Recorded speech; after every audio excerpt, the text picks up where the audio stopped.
Good morning.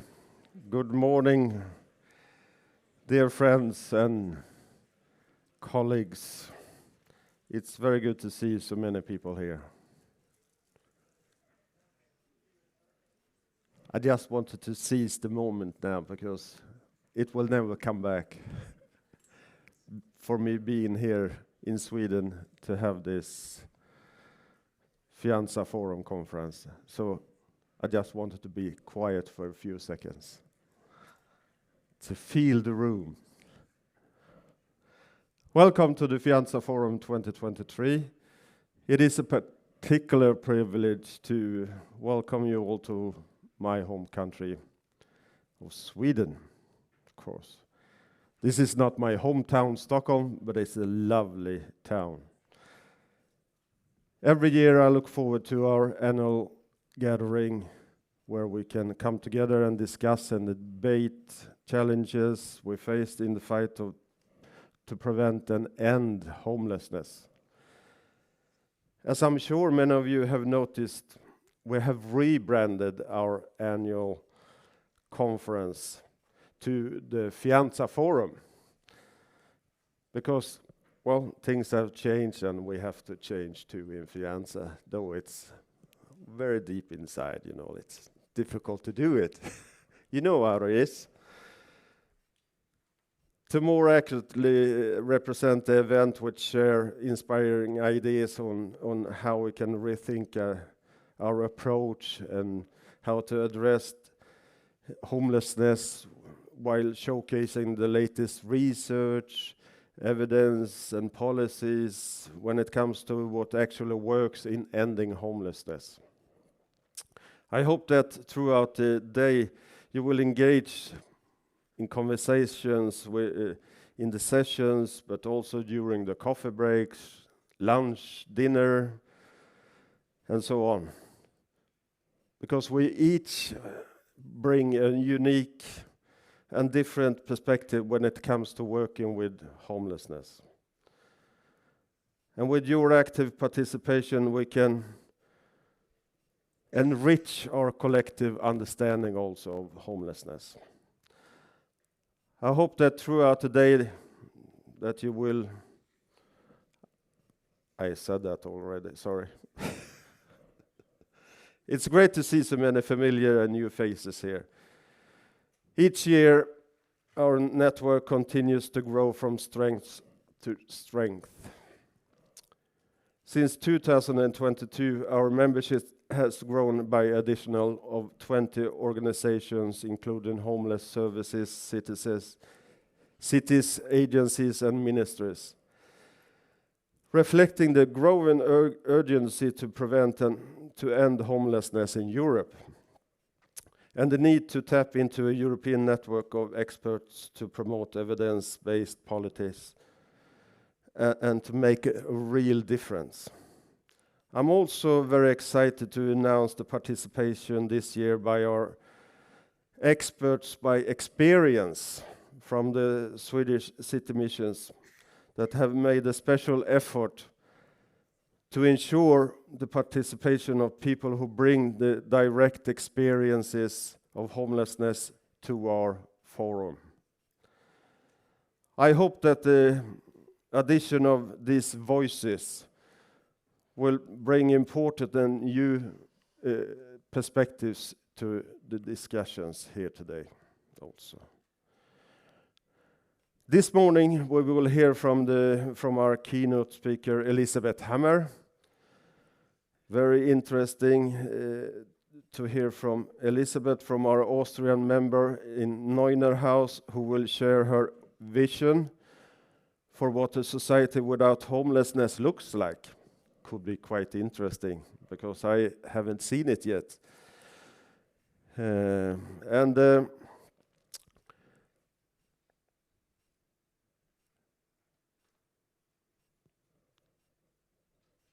I don't know where I am right now, actually.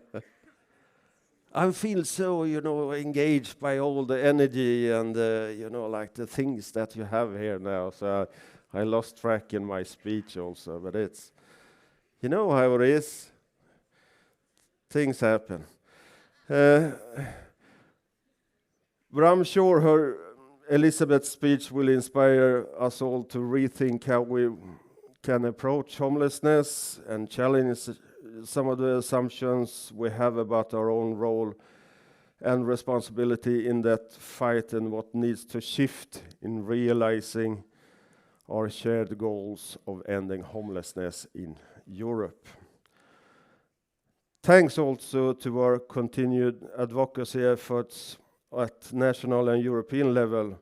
Homelessness is on the political agenda now, actually, because last week I attended to a social summit in Porto and was encouraged to see the commitment of the EU governments when it comes to combating homelessness. And FEANTSA's invitation to such international summits is a testament of the value of our network and expertise and in proposing concrete policies and action that support both the European Commission, the member states, in their respective roles in preventing and ending homelessness in Europe. In particular, the European Platform on Combating Homelessness, or EPOC as we prefer to say it, is providing a valuable role to support member states with the right policies and strategies to achieve our collective goals of making significant progress in the fight to end homelessness by 2030.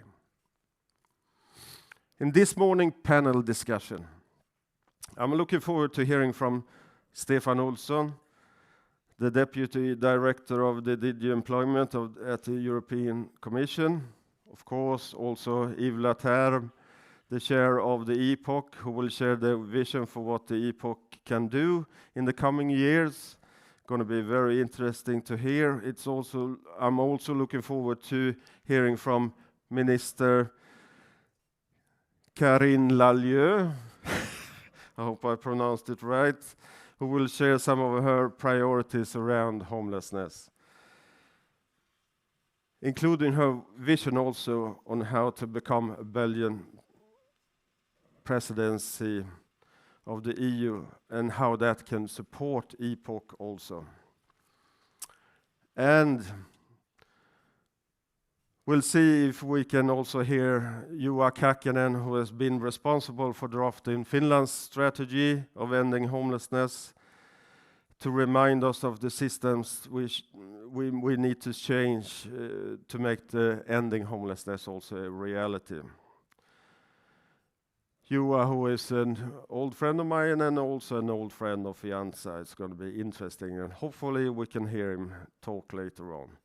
But before I hand over to Elisabeth to get started with her keynote address, I have some practical updates to share. Of course, we have to say something also about if you have not yet registered or download the conference app, please do it now. And if you need any assistance on that, just the FEANTSA team members are eager and very lucky to help you out with that also, so it's easy to do it. The same goes if you haven't registered for this also.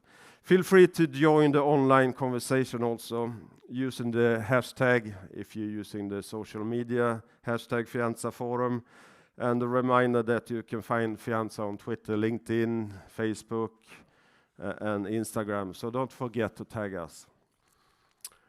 Finally, also I would say thank you to the Swedish government, to all of you here who has been involved in the site visits that's been done yesterday. Very good.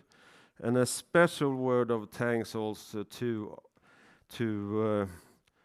Karin Tim Östlund in the Swedish City Mission, who has been very helpful and for all her support into work and to make this happen. Of course, also I have to extend my thanks to the whole FEANTSA team. I hope I haven't forgotten anyone now. In that case, I'm sorry for that beforehand. Well, but now I will invite you all to give a warm welcome to Elisabeth Hammer, who will kickstart proceedings with her keynote address on how to have a society without homelessness is possible. How a society without homelessness is possible. Sorry. Come on. You did a great job. Okay. You're welcome. Thank you.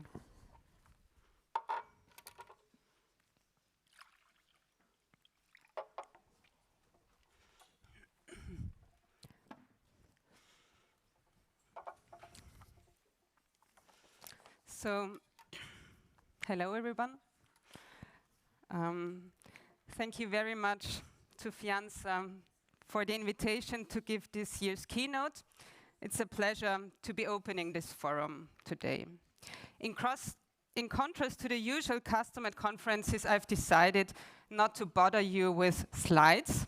Therefore, you have the unique opportunity to focus all your attention on me speaking for the next half hour.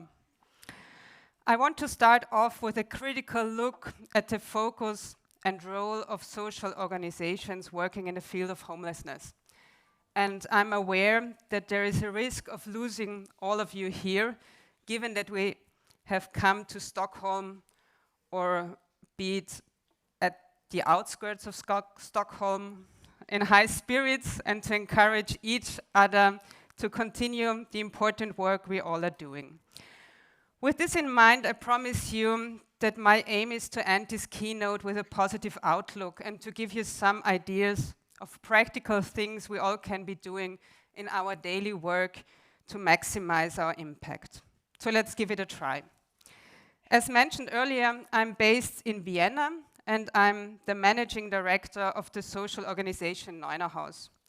By taking a critical look at social organizations, I'm therefore also taking on a kind of self-critical perspective.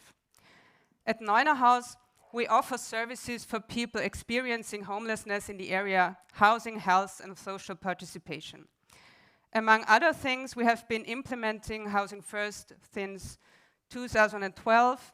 We have developed a training curriculum for peers employed in homelessness services in Vienna, and we also have years of expertise in providing social work and health care for people who are homeless and uninsured.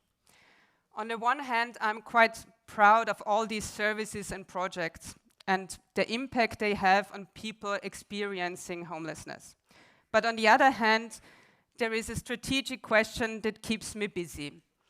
Does our work really have a systemic and policy impact on ending homelessness, or are we just finding better ways to manage homelessness while sticking to paternalistic and bureaucratic practices which gain their ground more or less behind our backs?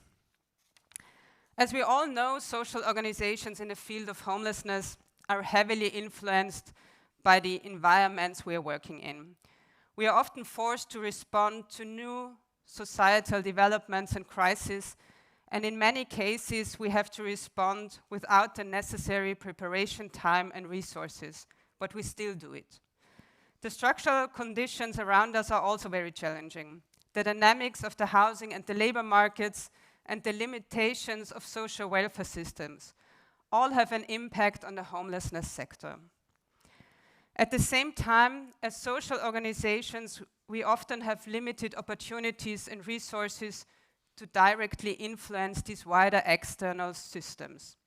Added to this feeling of a lack of power is the pressure that comes from knowing that without our work, the people we support would be in even more precarious conditions. In my view, this is quite a specific set of challenges we are having to deal with. When the direct support of individuals is always the top priority, there is little opportunity to work on systemic issues, even when we are all aware that these factors would contribute to ending homelessness long term. So, just to make it clear, I know that the conditions we are working in are extremely challenging and that they have a restrictive impact on our work. But in my view, we have to acknowledge that we as social organizations, at least this is my analysis of the situation in Austria, also play a significant role in limiting ourselves. We turn our focus inwards as a way to combat these external restrictions and as a way to find room to act and have impact. I realize this might sound a bit theoretical, but I assure you it has quite practical consequences. Let's take housing services as one example of how we do this, at least in Austria. We develop parallel systems and services as a substitute for access to mainstream housing. In doing so, we are only addressing issues in the short term and are reinforcing boundaries between us as the social sector and other sectors. We are also doing this at a time when we need to be breaking these boundaries down more than ever. In these, so to speak, alternative systems, we may be able to exercise a certain amount of autonomy and control, but we ultimately not contributing to ending homelessness long term. In fact, by maintaining these systems, you could say we are making this goal even more difficult to achieve. And to be blunt, this is the situation we are currently facing in Vienna. Other big European cities envy Vienna's large social housing sector, and therefore the specific structural opportunities we have to end homelessness. But we are stuck. Homelessness services are delivered by the social sector, which is growing bigger and bigger, while at the same time, very few steps are being taken to end homelessness through ensuring better access to mainstream affordable housing. With all this in mind, and being a managing director of a social organization myself, I feel obliged to call for a change of our self-perception and how we think about our role. My argument here is not that we stop offering direct support services. Rather that, alongside this, we have to recognize the contribution we could make to changing the wider structural factors needing to end homelessness and make this a more deliberate focus of our work. We need to consciously use our resources, be they financial, intellectual, or human, to engage with these factors. One example of a resource social organizations could be using more effectively, in my view, is our knowledge base. We have a wealth of knowledge about gaps and issues, knowledge we have gained through our direct work with the people we support and their daily realities. Social workers, for example, they know exactly how structural barriers in the subsidized housing sector and informal barriers in the private rental sector affect access to housing for marginalized groups. This body of knowledge is critical for shaping policy demands and developing effective strategies to end homelessness. This knowledge is also not limited to the topic of homelessness or even housing. Through our work supporting people facing multiple exclusion, we have insights into the failings and challenges of many different systems. We know how these systems interact and see the opportunities for more joined-up thinking. We therefore have knowledge that could be used to address and prevent many types of social exclusion, not just homelessness, and to address a wide range of urgent policy challenges. But I see it with my insights into the situation in Austria. Most of the time, we keep this knowledge to ourselves and don't use it systematically. I think there are two key ways social organizations need to reorientate their work to free ourselves from this position of having limited systemic and political impact. The first is a focus on policy work. This can be within our own organizations, but also in cooperation with other organizations, and especially with umbrella bodies at national and European level. I'm happy that thanks to FEANTSA, policy work at the European level has intensified in recent years. A very positive and visible result of the increased engagement at this level is, of course, the European platform on combating homelessness. And in order to make EPOC effective at national level, I believe that there is an even greater need for us to integrate policy work in our daily business as social organizations as well. In addition to policy work, the second key to achieve wider structural impact is by implementing specific projects that focus on systemic change. Projects that show on a smaller scale how our demands at the structural level can work in practice. Projects that also show how cooperation across different sectors can work and how the expertise and creativity of all stakeholders can be used effectively to bring about change. At BAWO, the umbrella organization in Austria that I'm chairwoman of, we have been running a project like this over the past 2 years. In the second part of my speech, I will now introduce you to the key components of this project before moving on to some ideas and conclusions around the systemic impact that might be relevant for issues you are facing in your own countries. Now, you might argue that one innovative project alone can by no means change the whole system. I agree with you. That is why I promote and support the call for a national strategy on ending homelessness in Austria, something we should all be doing in our respective countries, and which I know many of you already have successfully lobbied for. But looking realistically at the political situation in Austria, developing, financing, and implementing an agreed upon national strategy might not be a goal we can easily achieve in the short term.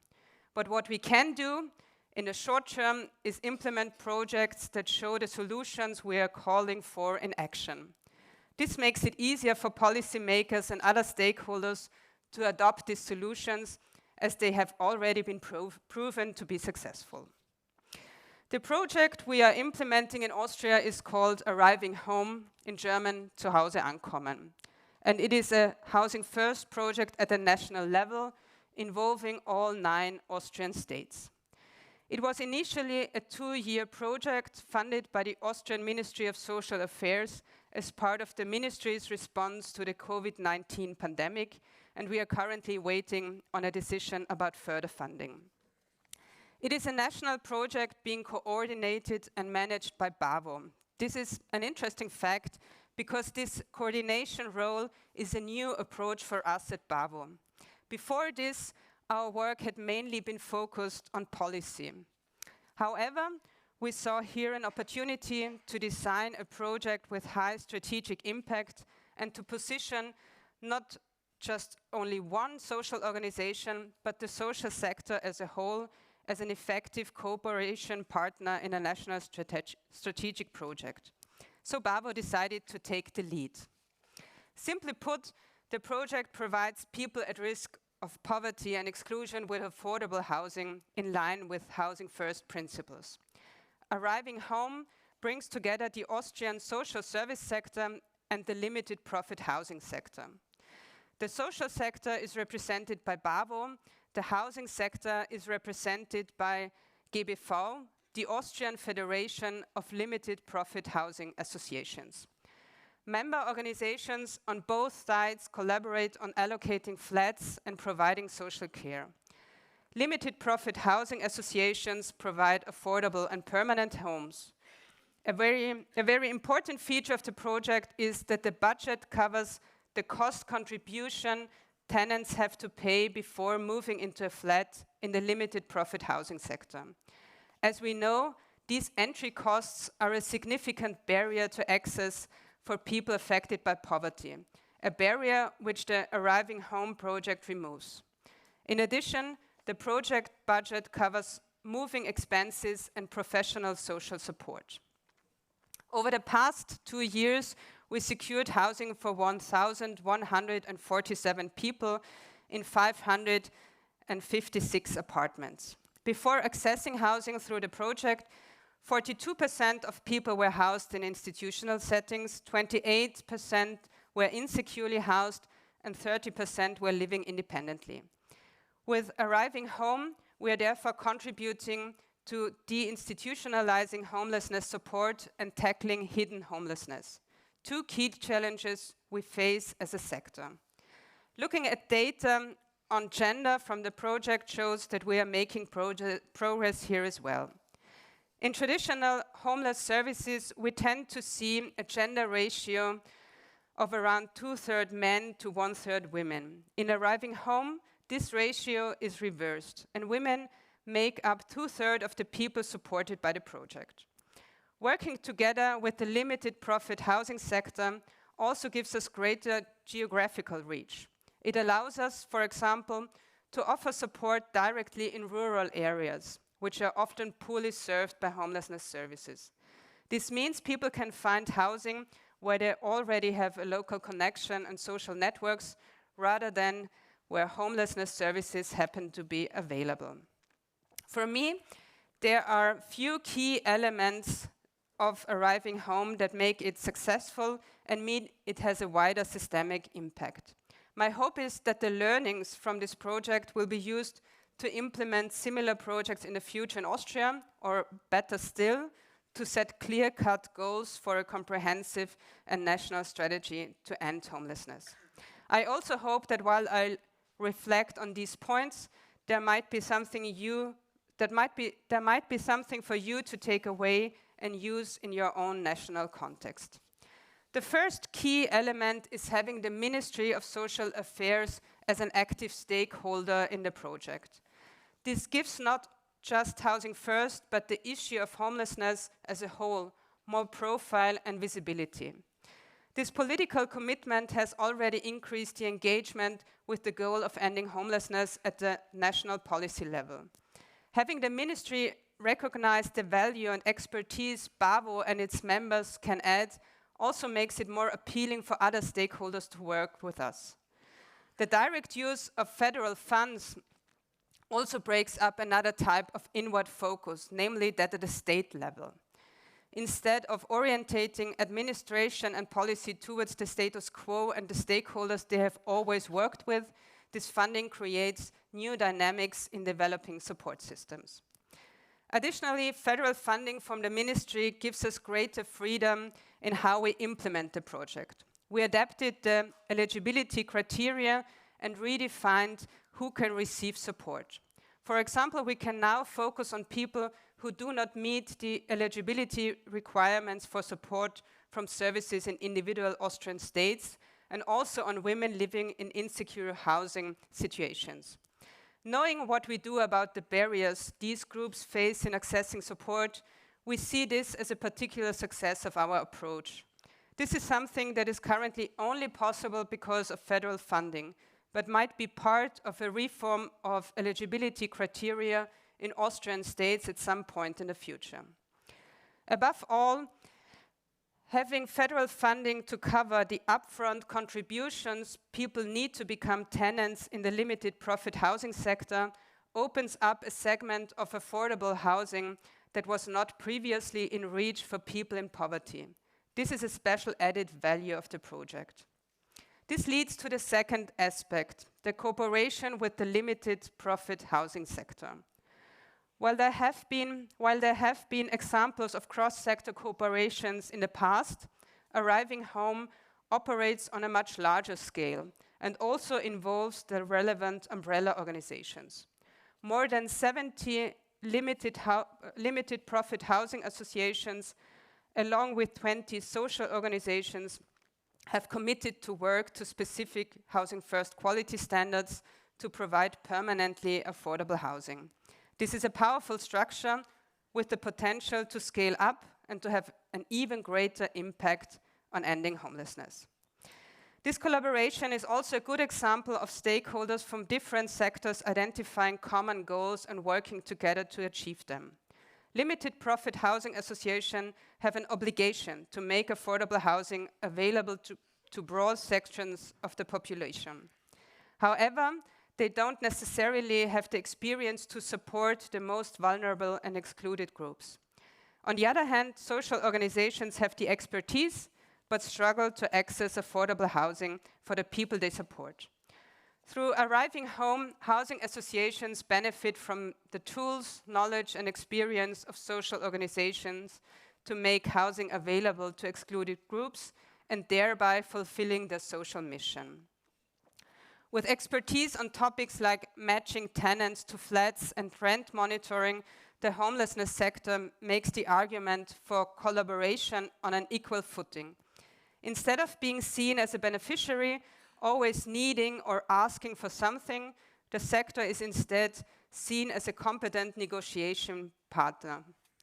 This professionalizes the relationships between the social and housing sectors and brings common goals around social inclusion and affordable housing to the fore. We are happy that the impact of this type of collaboration has also been recognized at an international level.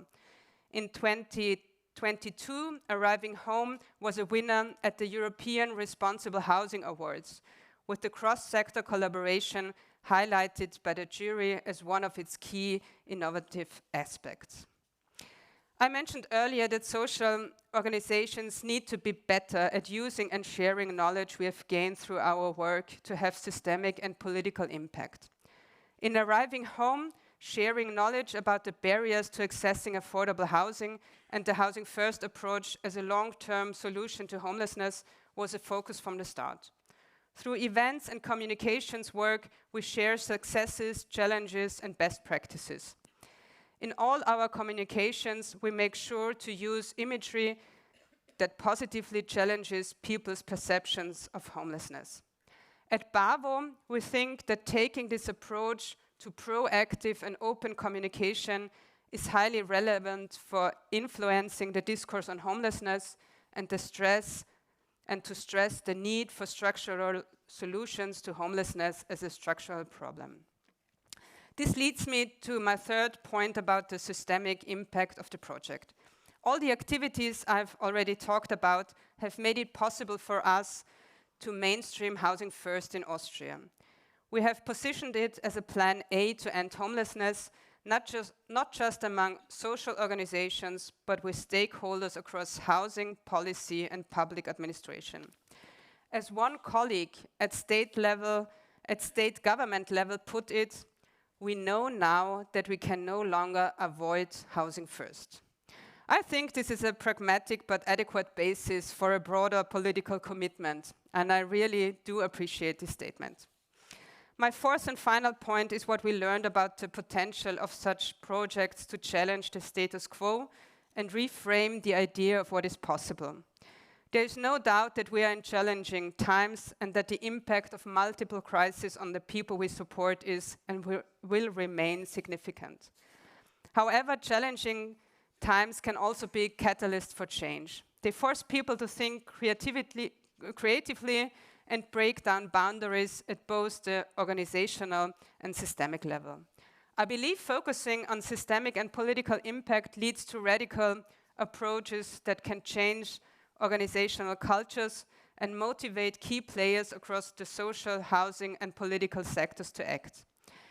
In my experience, innovation is particularly powerful when it occurs at the boundaries between different sectors or when it closely links the delivery of high-quality services with policy work. In Austria, we learned through Arriving Home that it is possible to start work on ending homelessness with projects like this, even if at a political level there are delays in developing and financing a coherent and comprehensive national strategy. We can now build on the success of the project and feed our expertise into the ongoing process to advocate for the goals of EPOC to be implemented at the national level. I want to finish my speech with a personal insight. My professional background is as a social scientist and a social worker. But in the daily business of managing a social organization, I sometimes have to be careful not to wake up in the morning as an old-fashioned, narrow-minded image of a bureaucrat leading my organization within narrow-minded boundaries. Can I give some examples? Receiving funding from the social sector means thinking within the boundaries of the social sector. Speaking the language of the social sector means only speaking to people who already understand me. Cooperation with the housing sector can be complicated, which means I stick to stakeholders I have known for decades. The idea that people experiencing homelessness primarily need emergency support means implementing short-term solutions. You may have guessed, I do not believe this kind of mindset is helpful when it comes to ending homelessness. We also need to speak to people we don't understand. We need to cooperate with people who have a different mindset to us. We need to focus on long-term solutions, even when social sector funding seems happy to focus on short-term goals, and we think the people we support are satisfied with what we currently offer.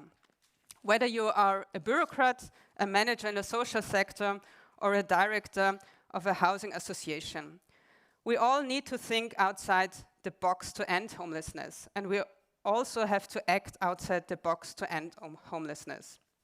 I'm very happy to have the opportunity to practice this with all of you during this FEANTSA forum. Thank you for your attention.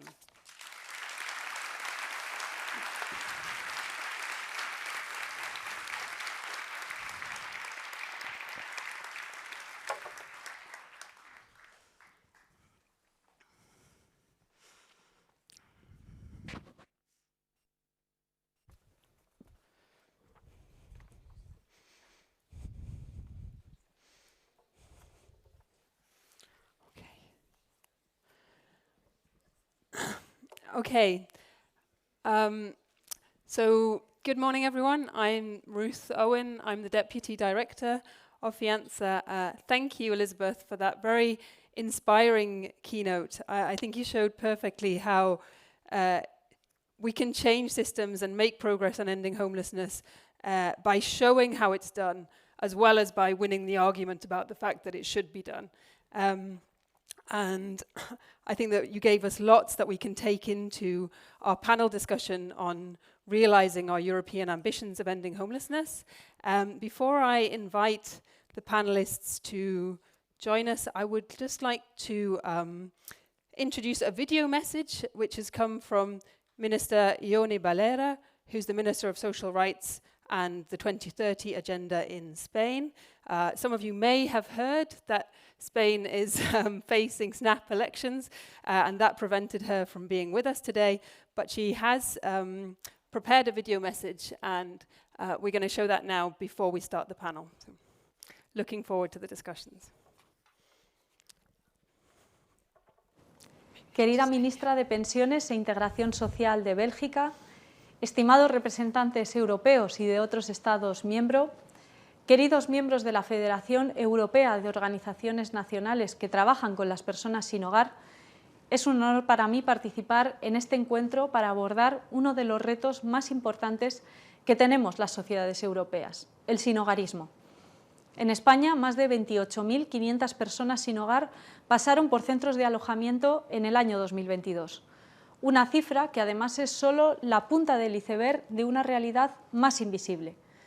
Muchas de estas personas llegaron a esta circunstancia porque tuvieron que empezar de cero tras llegar desde otro país, otras perdieron su trabajo y sus ingresos, otras sufrieron un desahucio de su vivienda. El sinhogarismo no es una cuestión individual, todo lo contrario, es un problema colectivo. Es la expresión más clara de la emergencia habitacional y también de la falta de protección en el derecho a la vivienda. Además de su carácter estructural, las situaciones de sinhogarismo también se han visto agravadas por las crisis de los últimos años. En España, este Gobierno arrancó su camino teniendo que gestionar la pandemia de la COVID-19, con miles de personas que no tenían ni siquiera un techo donde protegerse del virus. Por eso activamos con carácter urgente un fondo social extraordinario que destinó 21,5 millones de euros a atender a más de 36.400 personas sin hogar. Esa voluntad se trasladó también a la reconstrucción. Aprovechamos los fondos europeos no solo para restaurar lo dañado, sino para poner en marcha más y mejores políticas. Bajo esta convicción destinamos 37 millones de euros de los fondos de recuperación a proyectos de prevención y programas que implementan soluciones comunitarias e innovadoras contra el sinhogarismo. Y seguimos trabajando en esa línea. Nuestro país ha suscrito la Declaración de Lisboa y participa en la Plataforma Europea para combatir el sinhogarismo. Y en el plano estatal nos encontramos elaborando en este momento la Estrategia Nacional para la Lucha contra el Sinhogarismo. Pero sobre todo quiero destacar la reciente aprobación de la Ley de Vivienda. Esta nueva ley, la primera de nuestro país, contiene soluciones amplias y estructurales. Es pionera dando garantías a las familias en riesgo de desahucio, protegiendo a los inquilinos a través de la regulación de los alquileres o aumentando el parque de vivienda social, exigiendo también corresponsabilidad al sector privado. Es una medida clave que supone un punto de inflexión al tratar la vivienda como lo que es y como lo que recoge también nuestra Constitución, un derecho de los ciudadanos y las ciudadanas. Aún así, somos conscientes de que quedan importantes retos pendientes. Por eso, pensamos que la presidencia española del Consejo de la Unión Europea es una cita clave para avanzar en estos retos a nivel europeo. Durante la presidencia queremos impulsar una declaración en la que, junto con los países interesados, traslademos la importancia de la presencia en la agenda política de la lucha contra el sinhogarismo, así como la necesidad de mantener y también de reforzar la plataforma europea. Además, también queremos trabajar con las siguientes presidencias para dar continuidad a lo avanzado durante este semestre, como ya lo estamos haciendo con Bélgica. E igualmente vamos a convocar una reunión dentro de la agenda formal de la presidencia el próximo 13 de septiembre en la que abordaremos dos cuestiones centrales: la definición de las políticas públicas en materia de erradicación del sinhogarismo y también la desinstitucionalización y las respuestas basadas en la comunidad, como soluciones para erradicarla de forma efectiva, poniendo siempre en el centro los derechos de la ciudadanía. Como ven, tenemos mucho trabajo por delante en los próximos meses, pero estamos afrontándolo con toda la ambición. Sabemos muy bien que la vivienda es un derecho que abre la puerta a otros derechos. Un hogar es fundamental para que los ciudadanos y las ciudadanas tengan vidas dignas y felices, y por eso vamos a hacer todo lo que esté en nuestra mano para garantizarlo. Estoy segura de que en ese objetivo todos y todas vamos a seguir encontrándonos. Muchas gracias.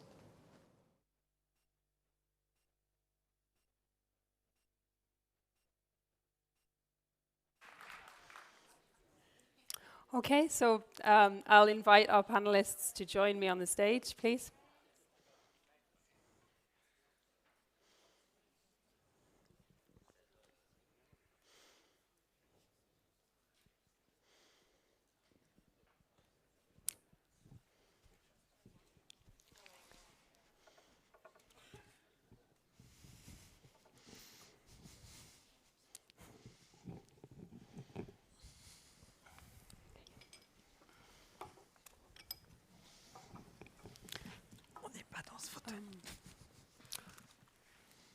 Okay, thank you.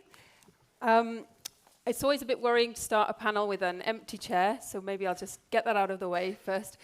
We were going to be joined by Juha Kakinen, who is a professor of practice at the University of Tampere and at the absolute forefront of putting Finland on the world map in terms of ending homelessness. He's here at the conference, but something unexpected and urgent has come up at home, so he's not able to join us for the panel discussion. But we have more than enough expertise to keep us engaged in a conversation on realizing our European ambitions of ending homelessness. And before I hand over to the panelists, I'll maybe just say a few words of context about our European ambitions of ending homelessness. I presume it's no surprise to anyone in the room that FEANTSA has an ambition of ending homelessness in Europe. But I think we are having this conversation in a new and exciting context of the European Platform on Combating Homelessness. And since June 2021, not just FEANTSA, but all member states, the European institutions, and a range of other stakeholders have signed up to this common goal of ending homelessness, with a timeline of making significant progress by 2030. So I think that that's a new context in which to have this discussion, an exciting context in which to have this discussion, but also a challenging one, given the long-standing trends in terms of housing affordability in our member states, the cost of living crisis, the ongoing war in Ukraine. So I just wanted to give a little bit of context to what we mean with this, our European ambitions of ending homelessness. Kjell introduced the panelists briefly during his introduction, but I'd just like to thank each of them. So thank you, Minister Lallieu, who is the Minister of Pensions and Social Integration in charge of people with disabilities and the fight against poverty in Belgium, to Yves Leterme, who is the chair of the steering board of the European Platform on Combating Homelessness, Stefan Olsen, Deputy Director General at DG Employment of the European Commission, and Elisabeth, who is still Managing Director of Neunerhaus and Chair of BAWO. I would like to kick off the panel by just inviting each of you to share some key takeaways from Elisabeth's keynote. Minister Lallieu. Good morning. It's okay. Yes. Good morning to everybody, and thank you, FEANTSA, to host this evening. It's an honor to be part of this panel today.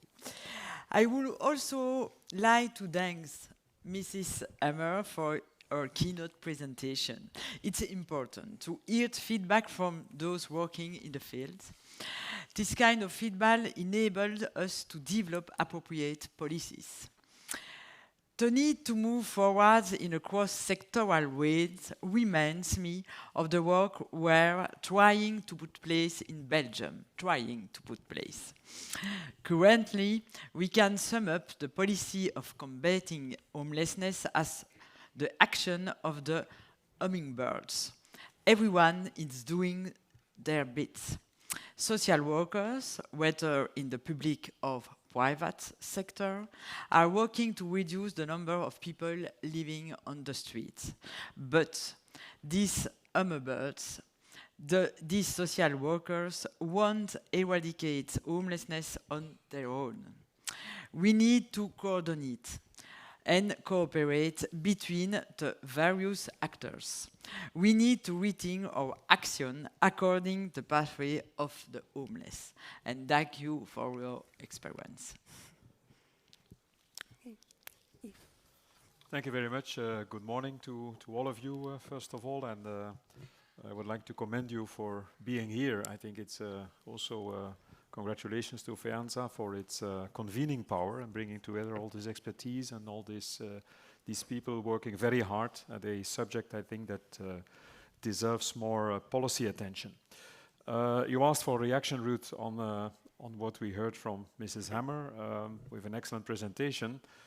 I would say that the message I would take away from the presentation, there's of course the project you described, but it fits very well, I think, into what I would call the next stage of what we are trying to do with the European platform.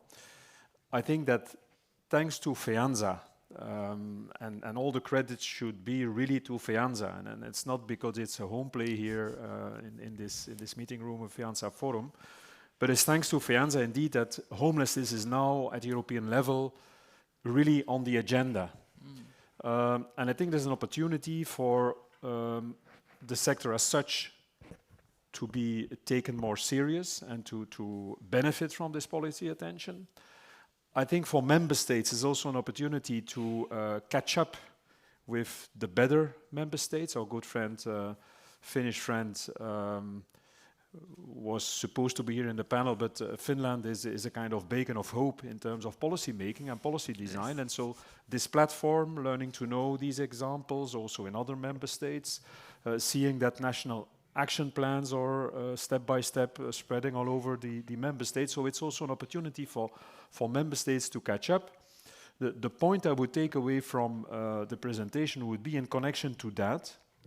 FEANTSA managed to put it on the policy agenda. There's a European platform now. Member states have the opportunity to catch up. The NGOs are more at the center of the policy attention.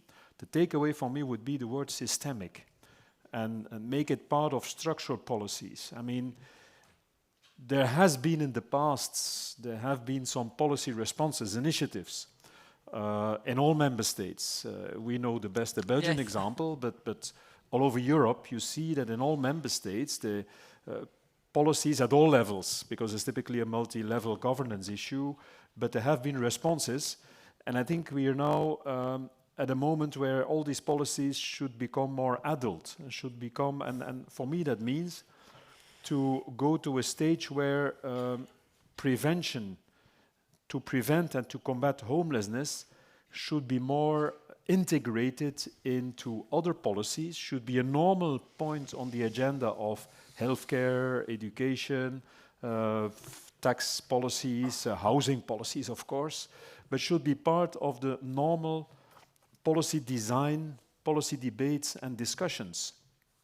So to manage, not only to, I will use a German term, kurieren am Symptom, people are homeless, how do we fix the issue? And there I think there's also a risk, what at another meeting I mentioned as, I described as a kind of gadgetization of policy. You see an issue, a problem, you very rapidly try to design a solution, and then you roll out, and that's it, more or less. And you evaluate in best of all cases, but final stop, final point. And I think that this is in most of the countries put in place. The point is, can we, all over Europe, follow the example of some member states that manage to have a real structural, systemic approach? And there, of course, once again, the Finnish example is a beacon of hope, but there are other member states. And for instance, the introduction by the Spanish minister points at very relevant points and could make us hopeful for the future, and the same with your presentation.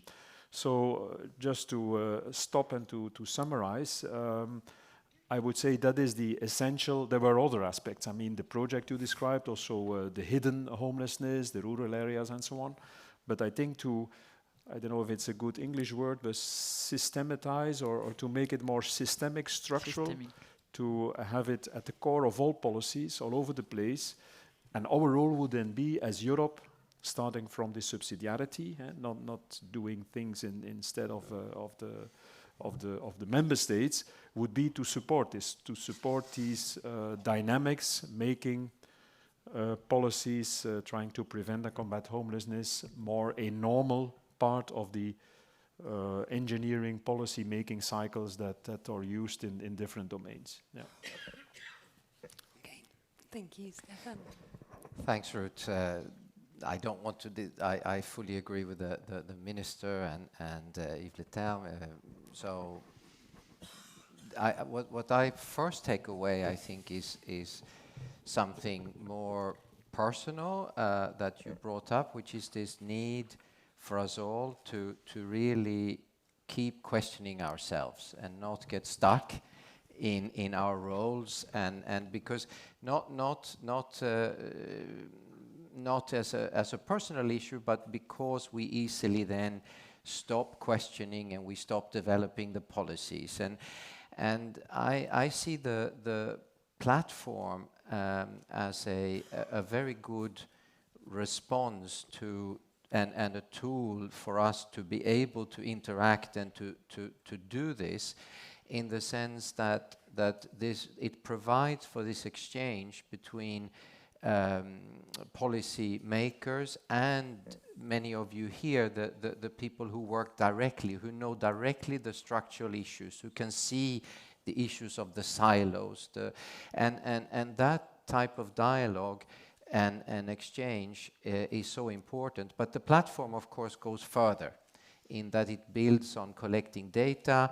It looks at, it brings good and bad practices, but it also looks at the funding issue and how to do this. And so we need to use this very, very good tool and to really walk into this with open eyes and with a lot of enthusiasm and commitment. And here I would fully agree with the very strong role of FEANTSA, who is really taking a leadership role, but also of you, even in the sense of having your personal commitment and all your political experience in doing this, and also the presidencies, as we've seen now with the Spanish and the Belgian coming in. And if I take the concrete example that the Spanish minister brought up with the big funding that came in the reform programs and that are there in the ESF Plus. I mean, here you have a country like Spain, and I've had the personal privilege of working with Spain in using this money. It's so important then that there is a system, there are examples, there are data to build on, so that this is done, because this comes very fast. These plans are done very fast, and here we see that involving the social organizations together with policymakers at all levels to do this right, because you can also spend this money in a short-term wrong way. So, and here the platform is playing, but will also in the future play a very important role to guide this funding and innovation. So I was very pleased to hear that this combination of questioning and enthusiasm, and but also recognizing all the difficulties that there are. Thank you. Okay.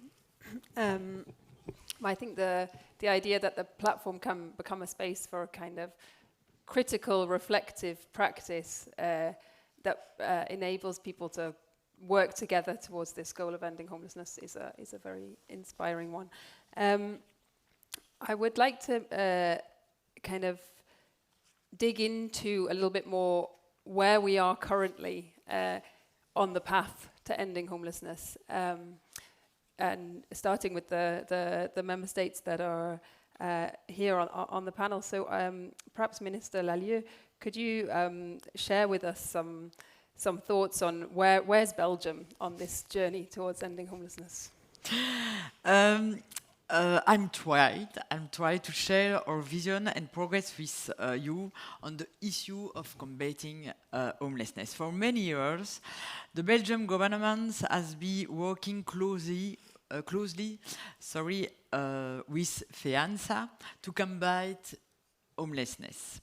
It was and is crucial for us to put its eyes on the national and European agenda. We hold the presidency of the Council of EU in the first half of 2024. Therefore, we see it as a duty to give guidance to the strategy of ending homelessness, and we did in the past. Since Belgium presidency in 2010, Belgium has been pioneers in Europe. Belgium started the experiment of Housing First in 2013 with very positive results. More and more cities participate. In 2016, when we finished the project, FEANTSA, the Finnish Way Foundation, and Belgium decided to start the Housing First Hub, a network to promote Housing First throughout Europe. This is important to see, because it shows that European policy and initiatives have an influence on member states' policies, even though it still is soft law and it takes more time than directive of regulation. European initiatives do enforce the dynamic within member states. Belgium is a federal state, and the fight against homelessness is shared between all levels of government. For example, housing is a regional competence. Being a federal minister, I have very few ways to act in the matter, but I have taken many initiatives to stimulate the housing first methodology. For example, I have a true desire to implement the point in the time counts more often and in a more structural way in national level. But it's not always easy in Belgium. Reinforcing the count of homeless people to develop appropriate policies is one of the main objectives of the epoch. And our ambition is to develop a national count by 2024. However, we should not wait until we know the number of homeless people to act. You only need to walk in the streets of our cities to see that there are still too many people sleeping in the streets. Despite the limit means at my disposal, we have developed many calls for projects to increase the number of housing first trajectories in Belgium. The last call for projects allowed us to accompany nearly 350 people. Recently, we have taken an initiative to launch a call for projects for municipalities. With the available budget, they will be able to buy real estate to develop housing for young homeless people. We have also perpetuated a structure that we call the Housing First Lab. The lab aims to develop housing first practices throughout Belgium. The lab initiates projects to reconnect homeless people with social networks. It organizes training for existing of new operators and promotes the rollout of the housing first model. A little resume. Thank you. I think one of the things that's come up very early in the European Platform on Combating Homelessness is you can't end something that you can't count. And this whole area of monitoring progress and improving the capacity to monitor progress on homelessness within the European Union is a really important priority. Maybe Elisabeth, could I ask the same question about Austria? Where would you say Austria is on this path to ending homelessness? Thank you. In Austria, about 20,000 people are registered as homeless.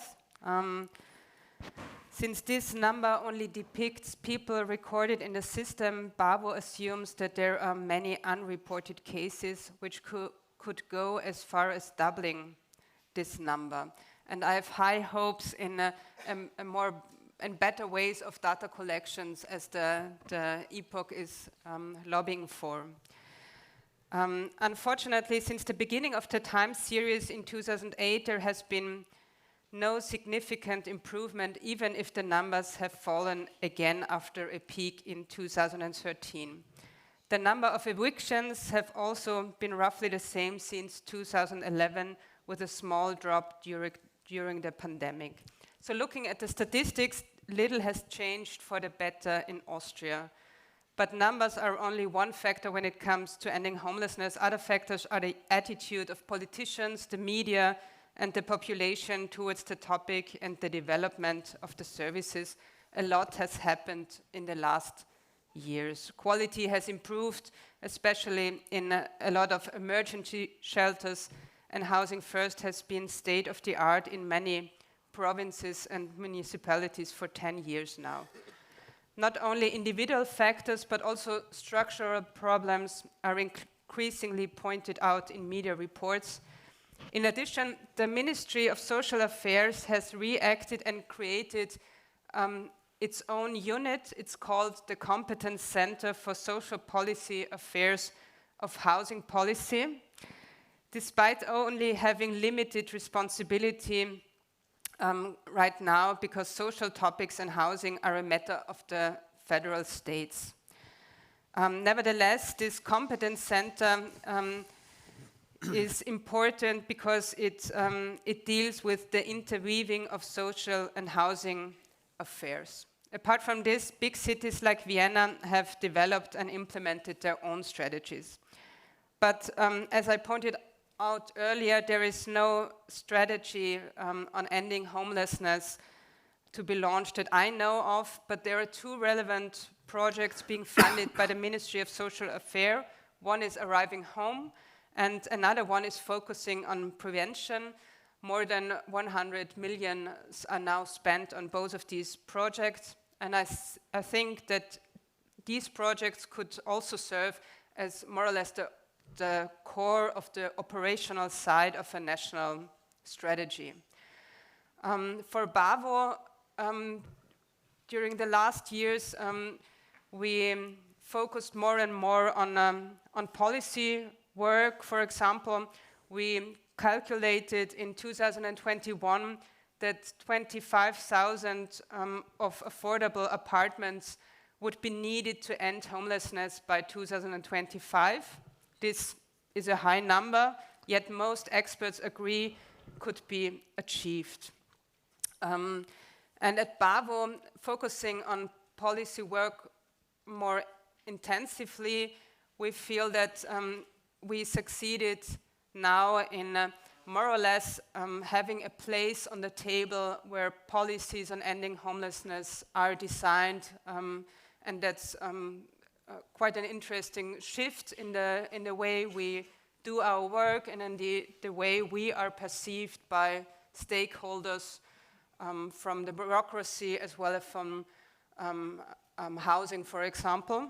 And I really think that EPOC is also helping us in our interaction with the ministry, because they hear from others that homelessness is an issue, so we can build upon this, and we can intensify our lobbying at the national level, because the ministers also get feedback from other colleagues from other member states and from the European level. So I think there are interesting news to come.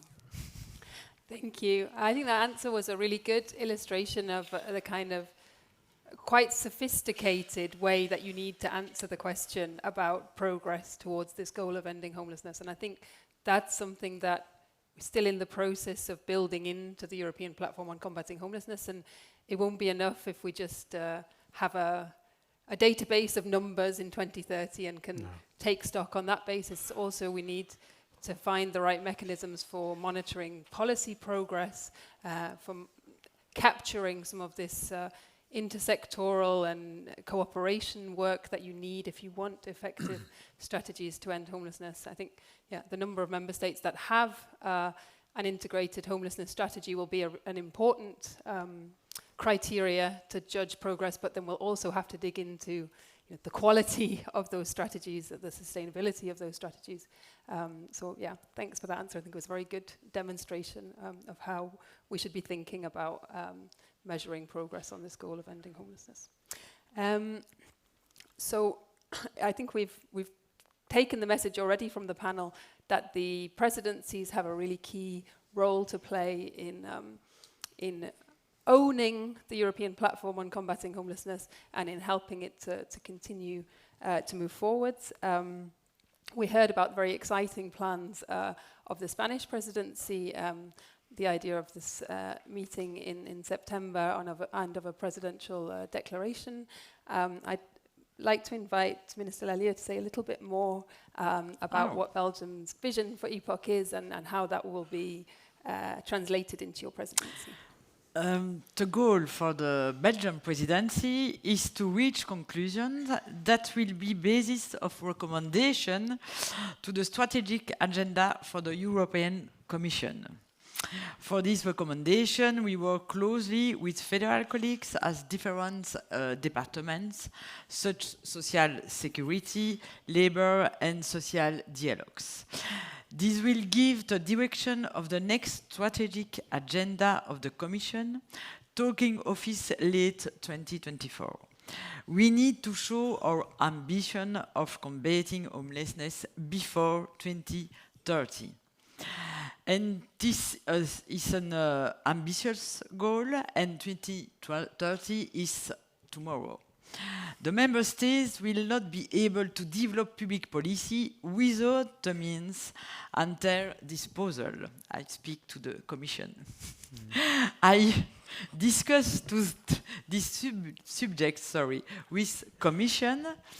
They advise us, the states, to use existing funds such as the ERDF of the ESF+, but we know any use of these funds will be at the expense of other social policies. The fight against homelessness deserves an independent budget, and the Commission must give itself the means to achieve this. This is a message for the future Commission. Sounds as music. Okay. I don't know if the Commission would like to react to that message, perhaps, Stefan. No, but first of all, I think it's really positive to see. As I worked with you, Ruth, and Freek many years ago, 10 years ago, I think it was directly, and on this issue, and together with FEANTSA, the movement to housing first, and as a real basic principle, and the acknowledgement now we see with the big survey that is going to be done, that homelessness is really a key in the social inclusion policy area. So that is, for me personally, a very important step, as I can see it very tangibly having happened. So I'm very happy to see that here today. The Lisbon Declaration is 2 years old, and we're already, the national strategies are being developed. There is a real debate. We heard from Spain here that it's being developed, and we are hoping that countries like Germany and others who don't have a strategy yet will soon come with one. So I think this is very important. In terms of funding, it's great that the Belgian presidency. It's a fantastic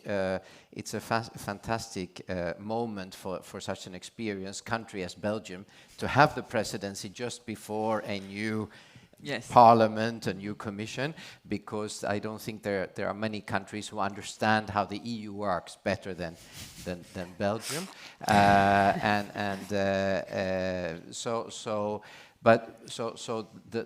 it will be very important, I think, to make this call. When it comes to budget,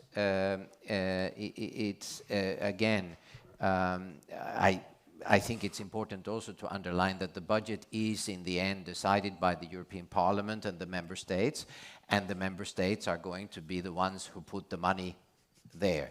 So the Commission plays an important role, and I think you can feel and you see from our Commissioner, Nicolas Schmid, a very strong support for this dossier. Yes. But the political issue is bigger than a Commission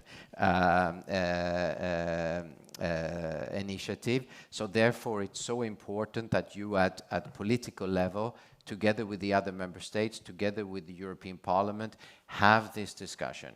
So I think you have the support of the Commission, but the Commission is not going to be the absolute key actor here, and therefore the work done by FEANTSA and the platform is going to be essential. So I think that is very, very important. I would not. I think it's important just based on my own experience. The role that the Regional Development Fund and the ESF Plus plays, but also this new reform funds, and it is very important. But it is very challenging for the member states to manage all of these new tools, and here awaiting or a possible specific instrument, I would really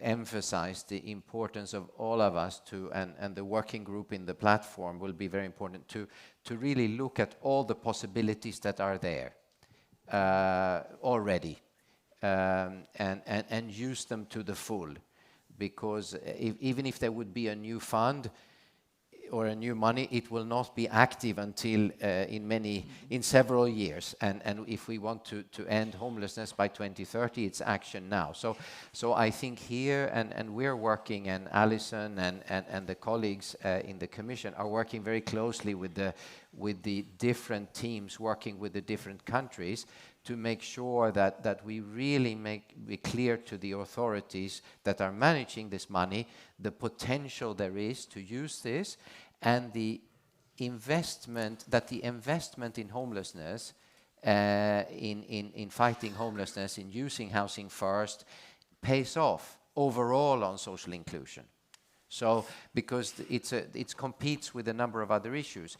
So I think that the fact that investing in homelessness, even if it can be quite expensive, as we know, per individual, per housing, it does pay off. And I think this is a message that the platform is taking forward, and that we need to bring to the ones who are actually managing the details of the funding. And that will be a very important challenge. So I take the call, but let's also remember to continue the fight, to use the tools that are there. No problem. Yeah. We continue. Okay, thank you. I think the reticence to create new funds or new standalone instruments is a kind of well-established one within the Commission, but also amongst the Member States and the European Parliament. But it's, I guess, not the only option, and we had quite a few precedents in this multi-annual financial framework with the earmarking of parts of instruments for an issue which is a particular political priority for the European Union. And as we know that unless they are specifically targeted, the most vulnerable people are often missed out. I think that's an option that perhaps deserves some attention, or it's a possibility that might be useful. I think it was Minister Lallieu who said in her intervention that 2030 is tomorrow. Yes. And it's true that we had 9 years when the Lisbon Declaration was launched. We're now going into European elections in 2024, and the clock is running on 2030. So I'd like to ask perhaps Eve, and then anyone else who would like to answer this question as well. What does the platform need to achieve in the coming months in order to get itself on track for this very short deadline? Well, then give me an hour. No, maybe we have this very good exchange here, and it sounds like soft music in the ears, and thank you very much sincerely also for helping us to make the transition to the new commission, the new parliament, and so on. It's a critical moment.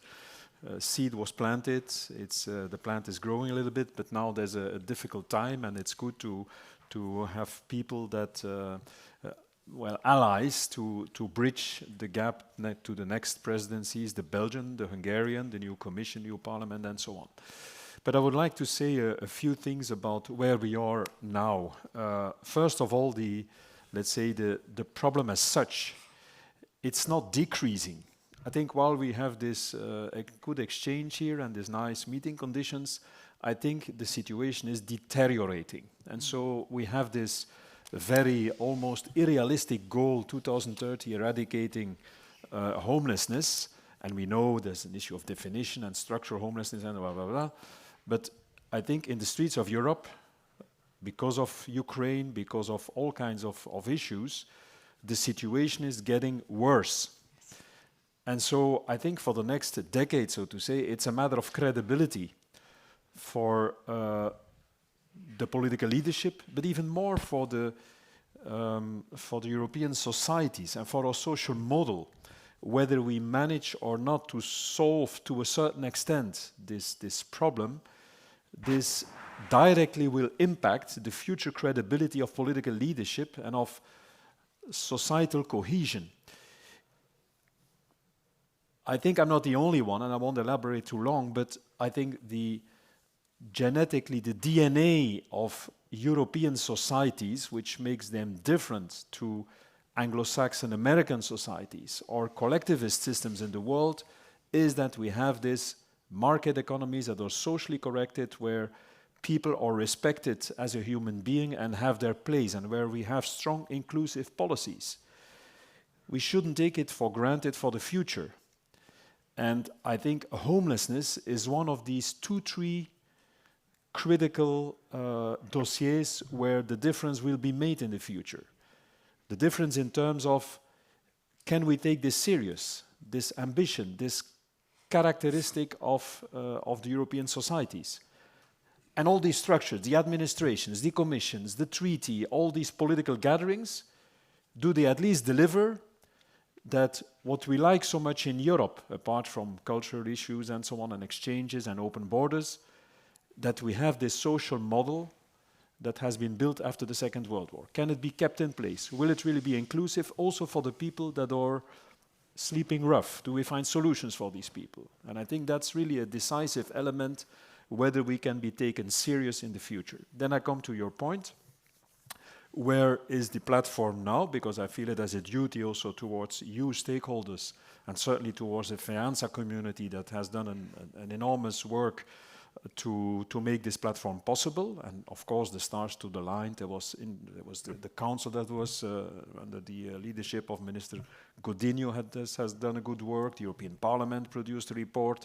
Our friends in the Committee of the Regions, ECOSOC, I mean, the stars to the line, but it was thanks to FEANTSA that Commissioner Schmidt was convinced, and that Schmidt was the driving engine 2 years ago, together with Minister Godinho, to put the platform in place. So I feel a little bit as a duty to report where we stand very briefly. Don't be too concerned. But from the start, we've said we have the Lisbon Declaration. Let's try to translate part of the Lisbon Declaration in a kind of work program for the first years.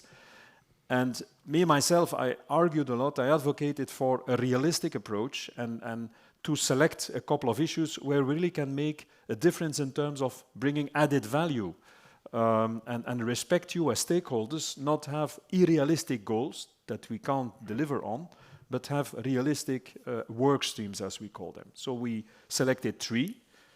They were mentioned already by Stefan and referred to by other panelists. The number 1 was, or still is, to make a problem having a place at the forefront of policy attention.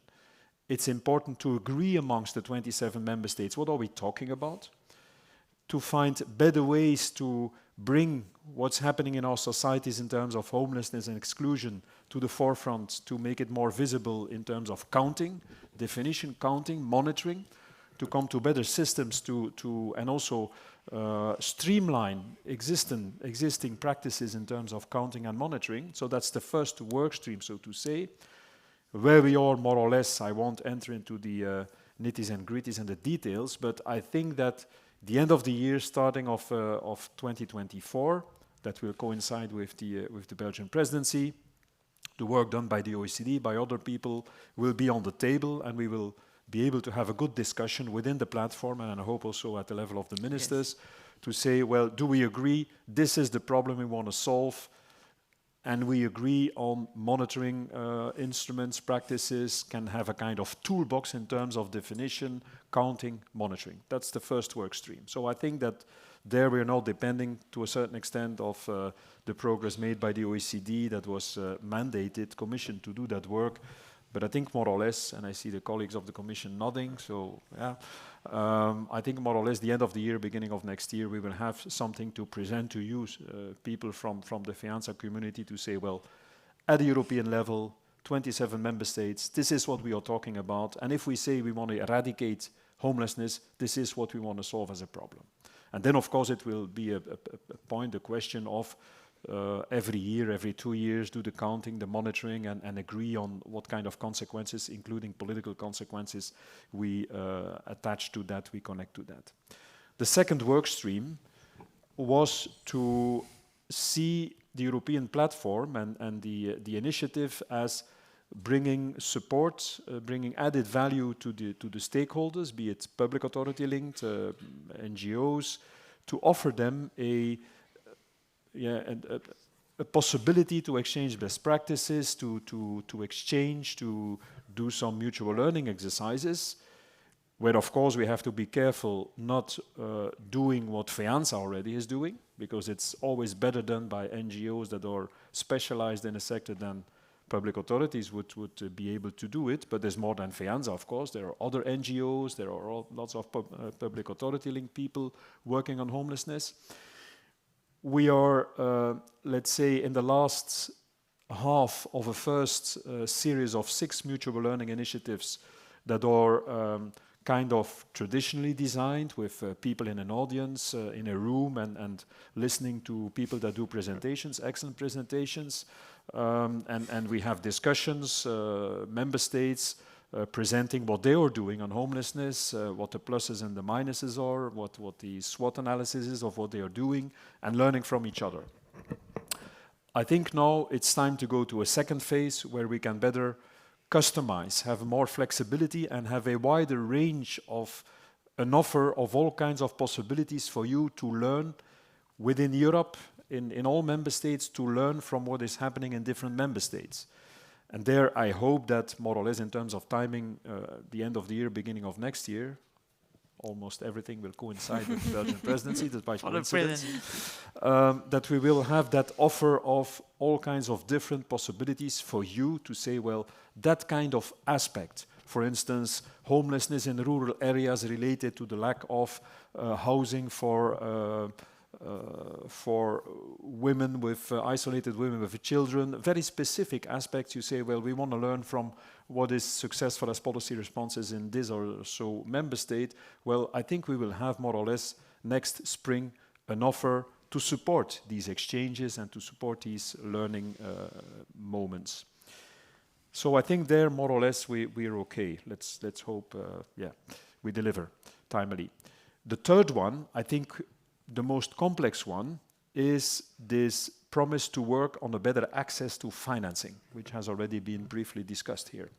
And there is, of course, the political issue. There's the new multi-annual framework that will have to be discussed. I was in the Belgian presidency, the earlier one in 2010. I held the EU presidency for the first debate negotiation on the multi-annual framework, so it's a very complex one. But in any case, that's a political discussion. What we try to do is to say, well, Europe is faring better than we expected after COVID, because there has been an enormous volume, not like the dollar zone, but comparably, put into an enormous volume of money put into the system to reboost, to relaunch the economy. It's about hundreds of billions of euros. And inflation is part of the consequence, but it's managed quite well until now. Let's also be positive. Well, what we say, what we have been advocating for with the support of ministers and also commissioners, it wouldn't be more than fair that a tiny little bit of all that money for green policies, for reboosting the economy, that a tiny little part would also be allocated, and then it's the back office, whether it's in a separate fund or whether it's in through the existing budgetary allocations and funds.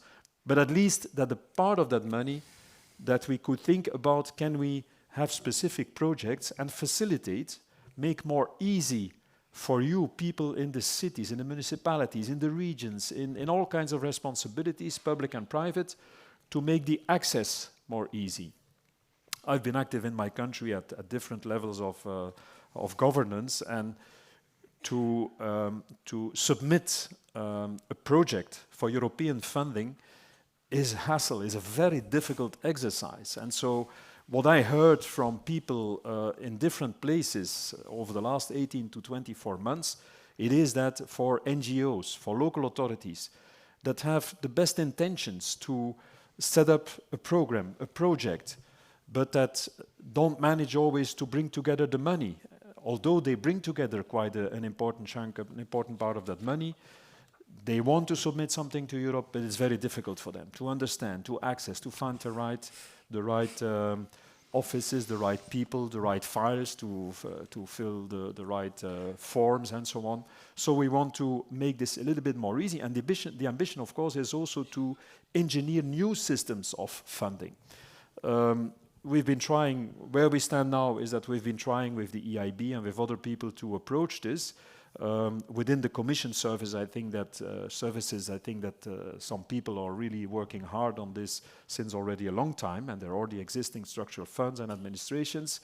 We are helped by, and I think the representative is sitting in the back of the room with glasses on his head as usual. I don't see him now, but he could maybe stand up and wave to the people. He's there in the back of the room. We're helped by the Council of Europe Bank, which is a little bit of a hidden diamond, a hidden jewel, based in Paris and specialized in programs more in Central and Eastern Europe, but has the knowledge, I think, in terms of housing policies, social policies, to help us, to help the European Union, to help the European Commission also to engineer specific approaches, but also maybe new tools that would be closer to the possibilities, the capacities of stakeholders in the sector of combating homelessness. So I stop here. I am talking too long. I've been in politics, so you can hear that, but I won't abuse more of your time. But that's more or less where we stand. The 3 work streams, we are more or less on track to deliver. I think the access to finance is the most difficult one in terms of timing and in terms of how it will look like, but we're making progress. Just a final word. I think from, let's say, Q3, Q4, the autumn on, it will be much about communication, bringing all this out to the people, to the public opinion, and then what was said by the Austrian, by the lady, I forgot your first name, but anyway, it's can we also have a discussion to make these, what we have been discussing at the European level, to make these approaches more systemic. And now that member states get the opportunity to catch up with national plans in increasing numbers, can we make the policy attention for prevention and to combat homelessness, can we make it more a, let's say, normal part of the policy engineering cycles also in other domains where we then come close to the housing first concept that was, that of course is very, it's the beacon of hope, and it's the best example of the best practice in this field. Yeah. Okay, thank you. So a lot achieved, but an awful lot of hard work in the coming months and years for the platform. I think that in your introduction there, you mentioned the sort of political dimension of this, and sort of set out homelessness and this new ambition of ending homelessness and working together at the European level to do that. As almost like a test of social Europe and a real test of this commitment to leave no one behind in the European project. And I think that that's a really important point for our discussion today. And I think that the stakes are quite high, and especially from the perspective of the homeless sector, that if you have this kind of ambition and then you don't take it seriously and you don't put the firepower behind it to actually deliver,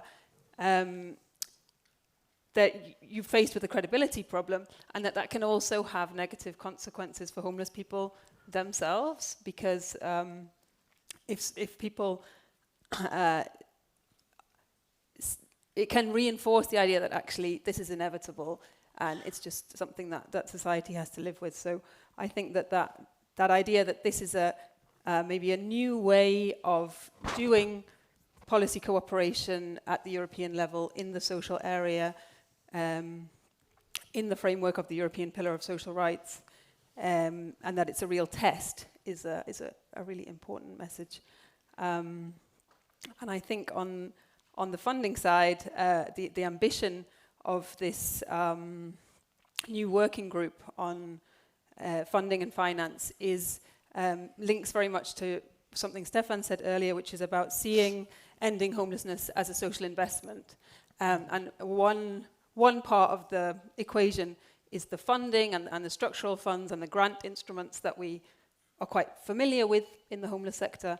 And the other side is really making this transition to housing first and housing-led interventions, and that comes along with a lot of financing needs and the need to actually have infrastructure loans and maybe develop new affordable housing solutions for homeless people. So that's a really exciting, I think, and challenging and new added value that's in the pipeline of the platform. So it's really exciting to hear about that and to know that it's launched now, and it's we're looking forward to seeing the results of it in terms of pipeline of projects, etc. Stefan, I wonder if there's anything that you wanted to add on this question of what does the epoch need to achieve in the coming months in order to be able to show some success, I guess, well, for the new commission. Yeah, I mean, you referred to the social pillar, and I think that the platform and the work on homelessness is one of the very good examples of how you implement the social pillar, because there is always a danger that when you have an instrument at EU level, that it becomes an instrument in itself up there, while actually the implementation in the employment and social area is going to depend on the commitment of all levels and the interaction of all levels. So I see that, I mean, the way of working and trying to bring everybody on board based on data, based on hard work on innovation, and also I think in terms of the funding, and it is also a certain realization that there's going to be a bit of a higher element of risk involved. And that is something that is very difficult to manage at the EU level, at least. We know the auditors and we know the discussions, but I think that is also a discussion that we will need to have for the next MFF. And because if you want to do an innovation and you want to do these things, you have to accept a higher amount of risk as well. So, and that is the type of issues, and therefore again we are very happy that Yves Leterme is leading this, because of with all your experience in all those different issues, because we need to ask and put those questions on the table. So from the Commission side, and I know from our Commissioner Nicolas Schmit, we are extremely happy that in spite of the tough work of putting this in motion and getting it, that this is really advancing. Again, with the point that the minister and Yves has made, that it's not being complacent. The problem is getting bigger, but the work is really going in the right direction. Thank you. Elisabeth, I would like to ask a question that relates back to your keynote.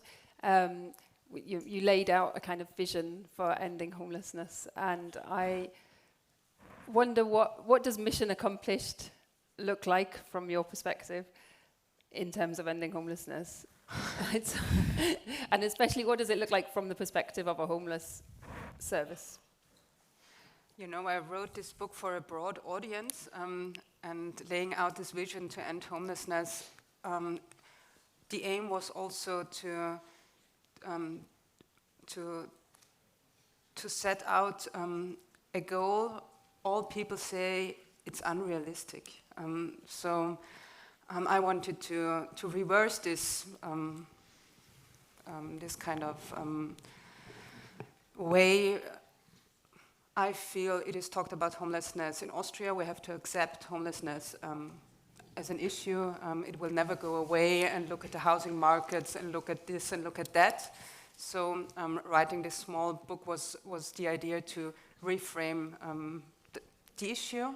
So I really do have hope that with EPOCH there might be a way to reverse also this discourse on homelessness. And I agree with Yves Leterme and all the others that the situation, I think, in Europe is deteriorating. We see many more people sleeping rough in many European cities. And we also see, for example, this is the case in Austria, we see many more people receiving services from our organizations which have never had any rental contract before. There's quite an interesting study which was undertaken for Germany, that this number is rising. So these people cannot be reached with prevention because they never had any rental contract before. And for example, young adults and also people migrating, they even if they are not illegal, they haven't had a rental contract as we know about it. So I think ending homelessness is not only a matter of human rights, but it's also a matter of social cohesion, and we have to keep this in mind that the fraction of the population in risk of losing their homes even for a short period of time is rising. And so we have to reach all these people to ask for their solidarity and for their finance to end homelessness. So for me, ending homelessness means that people have a secure home. They also can finance from their own sources. And what I'm also happy about is that we, in our social organizations, we work more and more with people having experienced homelessness themselves. I think these are really important aspects to integrate also in our policy work. They know about barriers in accessing our services, and we need to have these people and this expertise integrated. Okay, thank you.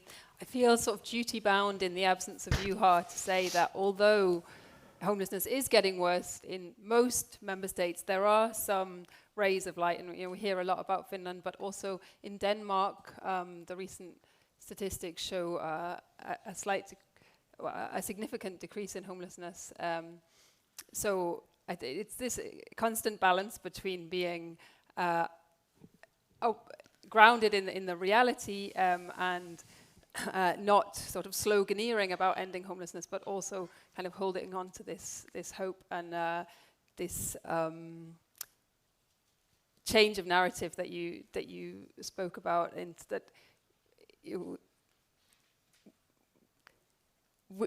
we have now agreed with the Lisbon Declaration that we're no longer going to tolerate homelessness as a reality in the European Union, and now it's time to deliver on that, which is a challenging but not impossible task. I would like just to give the opportunity to all of the panelists to share maybe some closing thoughts to our discussion before we close the panel, and you can have some coffee. I just want to say thank you for at FEANTSA, and to say that we will in February, 8th and 9th February 2024, all the members of the EPOC in Belgium bring together for recommendation for the Commission. And you are invited. I think we're all very much looking forward to it. Yves? Yeah, I would like maybe to close with a political remark. It's difficult to forget the animal have been during some decades. I think, and yesterday with Patrick pointed at that very rightly. We more or less, as people here that are very concerned by this unacceptable phenomenon of people sleeping rough and not finding housing solutions, at a European level at least, I think we suffer from the fact that the methodology that was used to launch the European integration, which by the way I think is worldwide one of the major achievements in mankind of the last century, but it started with an economic story. It started with bringing together the coal and steel production, because this was the basis of warfare, and it started with 6 countries, a couple of big shots, and then the smaller ones to be the glue. And step-by-step methodology. Then there was the bringing together of, opening the borders, and we came to the internal market and the 4 fundamental freedoms. But it was always linked to that original idea of a market. And so free movement of people, of services, of capital, and of goods was always more or less, even unintentionally, linked to this concept of a market. And then we added, during the treaties, kind of different governance, still too much unanimity asked for, but we added all kinds of policies, including social policies and attention for values and for the rule of law and whatever, and the Copenhagen criteria. But we still have this kind of inertia that when it comes to these new ambitions and new domains, which, and I come back to my earlier statement, which relate to the footprint of European societies, to say a human being is more than a consumer and is more than a worker, is also a human being that should be respected and that should have possibilities offered by this European integration to deploy his personal life and so on. And this free movement of people, this free movement of persons, is not per definition linked to the labor market. And so we are in a situation now that Europe has been producing a lot of homelessness because of this free movement, stopping borders, which is a very positive development in history, certainly on a continent with all the warfare and the bloodshed of the 20th century.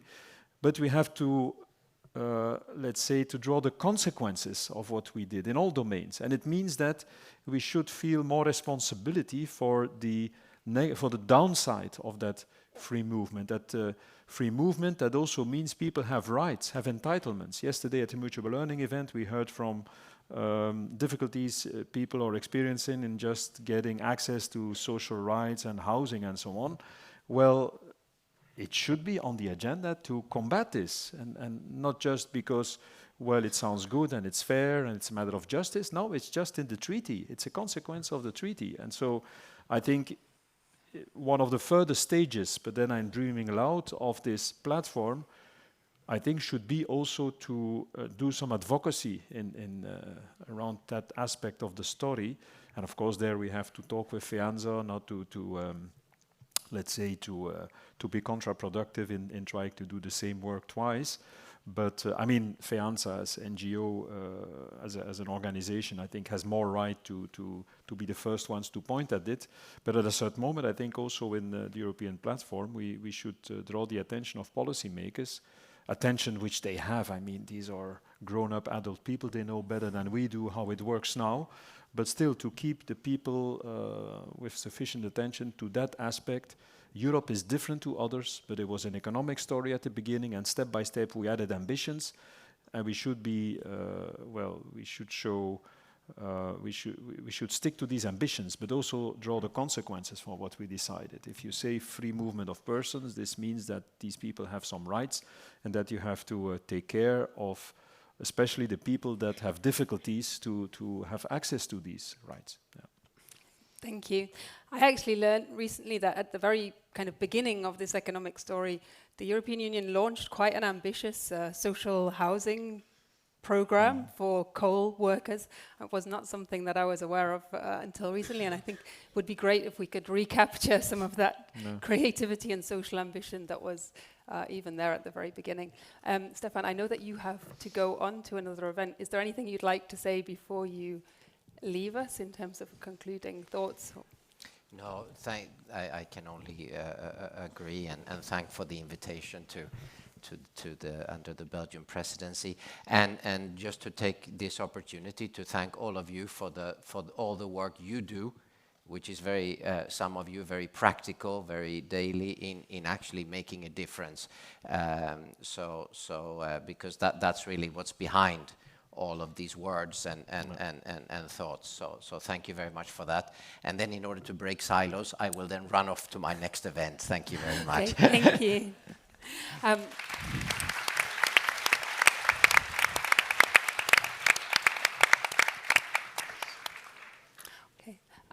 Elisabeth, I feel that in the interest of fairness, I should stand between everybody and coffee for a couple of more minutes, just to give you the opportunity as well to share a closing thought. I think social organizations have been for long struggling to end homelessness on their own. We didn't achieve this goal. So I'm more than happy that now homelessness and to end homelessness is on a political agenda in many of our member states, but also at the European level. And we as social organization and also all the umbrella organizations working with FEANTSA, we are happy to share our expertise, and I hope for comprehensive effort in the near future, 2030. Thank you. Thank you, and thank you.